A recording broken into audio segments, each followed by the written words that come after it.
jalan jauh, Penang pergi Johor, tujuan semata-mata nak tengok bola, boleh tak boleh buka puasa? Mengikut mazhab Syafi'i tak boleh. Benda yang sia-sia tak boleh. Apatah lagi nak pergi tengok konsert lagi dah tak boleh. Imam Syafi'i antara orang yang katakan muzik tu haram lah. Jadi pada pandangan Syafi'i itu adalah tak boleh lah.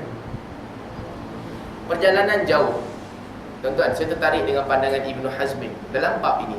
Kata Ibn Hazmin Al-Andalusi, Nabi tidak meletakkan had. Apabila kita musafir, kita boleh jamakkan solat, qasarkan solat, kita boleh buka puasa. Nabi tak cerita perjalanan yang macam mana. Tak ada dalam nas cerita perjalanan maksiat ke perjalanan ta'ah. Maka kata Ibn Hazmin, apabila Nabi tak letakkan had, bila Nabi tak letakkan perbezaan di antara jenis perjalanan, kita tak boleh letakkan perbezaan itu. Sebab di dalam agama, perkataan yang diambil adalah perkataan Allah dan Rasul. Bila Nabi tak letakkan had, kata Ibn Hazmin, dalam bab ini urusannya terbuka seperti biasa. Perjalanan maksiat ataupun perjalanan taat, itu urusan kita. Kita berdosa kalau perjalanan kita maksiat. Tapi boleh buka puasa ataupun tak boleh, nama kata itu musafir, nama kata itu perjalanan safar, kita boleh berbuka puasa. Jadi wallahu a'lam, pandangan ini lebih terbuka. Sama juga musafir dan juga ketika orang sakit, dia boleh berbuka puasa. Wa qala al-Hasan wa Ibrahim fil murdi' wal hamil idza khafata ala anfusihima aw waladihima tuftiran thumma taqdiyan. Kata Al-Hasan Al-Basri dan Ibrahim An-Nakhai, bagi perempuan yang menyusukan anak ataupun perempuan yang mengandung, dia takut bila dia berpuasa itu akan menyebabkan mudarat terhadap diri dia ataupun menyebabkan mudarat terhadap anak dia. Kata mereka, tuftiran thumma taqdiyan. Dia boleh buka puasa, lepas tu dia ganti. Dan ini bab kedua, berkaitan dengan perempuan yang hamil dan menyusukan anak.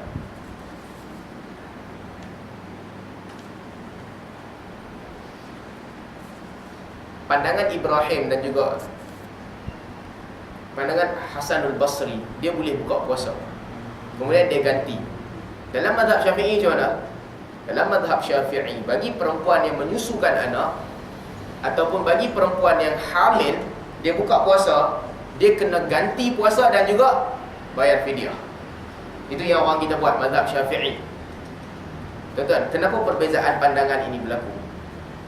Perbezaan pandangan ini berlaku sebab nas ni menceritakan tentang dua kelompok manusia yang boleh buka puasa dia ganti.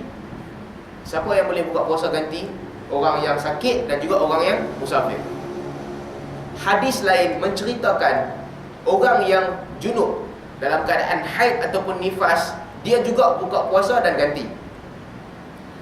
Bab lain, dalam hadis bab lain, ataupun kita akan bincang juga selepas ni, dalam ayat lain Allah cerita ataupun Nabi cerita berkaitan dengan orang tua.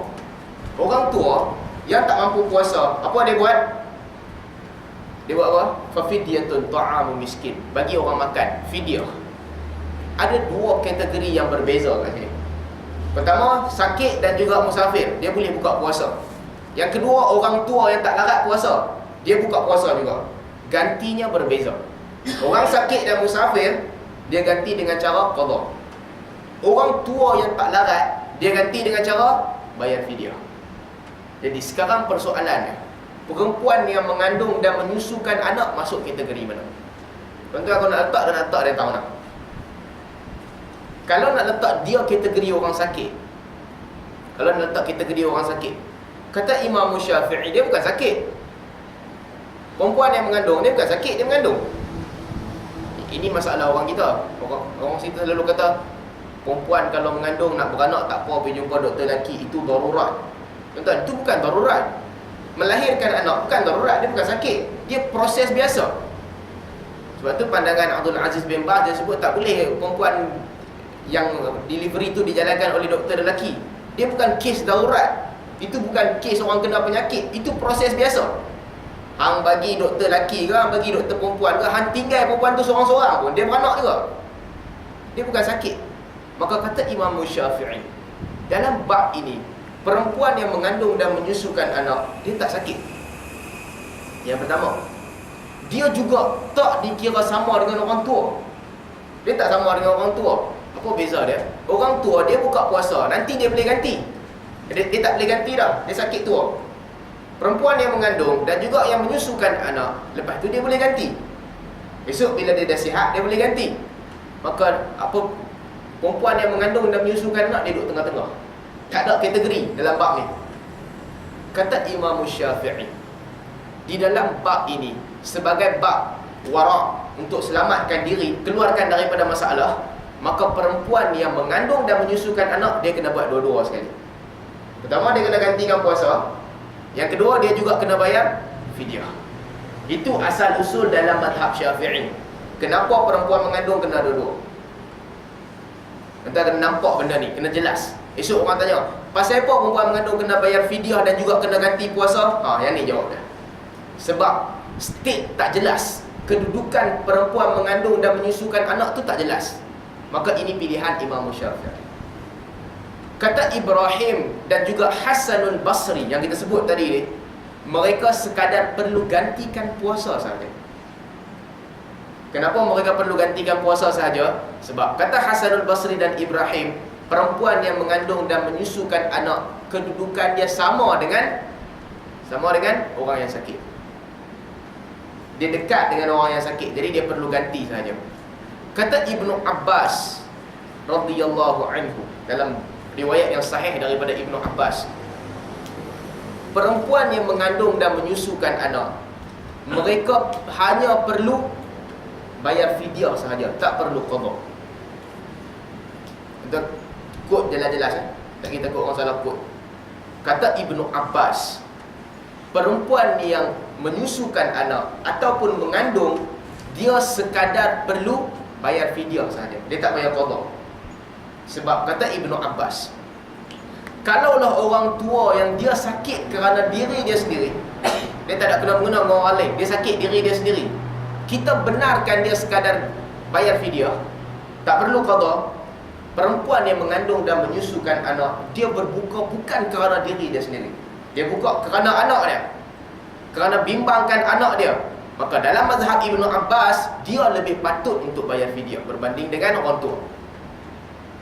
Itu pandangan Ibnu Abbas. Ada satu pandangan yang saya tak apa suka sebut, tapi ada lah, sebab ada kena sebut lah juga. Pada pandangan Daud Al-Zahiri, Daud Al-Zahiri kata apa? Dia kata orang sakit kena qada, orang musafir kena qada, orang tua yang tak larat kena bayar fidyah, haid kena qada. Jadi mengandung dengan melahirkan anak ni, menyusukan anak, masuk kategori mana? Kata Daud Al-Zahiri, apabila nas tak cerita dia masuk kategori mana pun, nas tak cerita, maka Daud kata apa? Dia kata dia tak payah qada dan tak payah bayar fidyah. Sebab nas tak sebut. Bila nas tak sebut, dia tak payah buat apa-apa. Tentu pandangan tu tak kuat lah, wallahu a'lam. Pada saya pandangan tu tak kuat. Cuma dalam bab ini, kadang-kadang orang tanya soalan, dia masa puasa dia melahirkan anak, baru melahirkan anak, lepas tu nifas untuk kadang-kadang tinggalkan puasa sampai tempoh 20 hari, perlu tak perlu ganti? Nak ganti